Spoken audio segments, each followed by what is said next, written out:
Hi, I'm Lars Bräunling, the Director of Product Technology at MajorWire.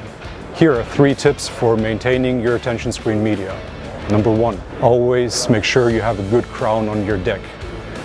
Every screen panel needs to be in solid contact with the supports, and it should not ever move during the operation, otherwise it will break. Secondly, make sure you have good tension.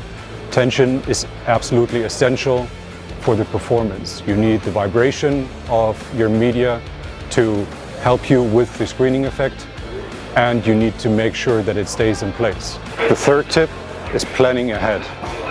Know how long your screens last, and when they are due to change, have the spares at hand and take the time to change them out.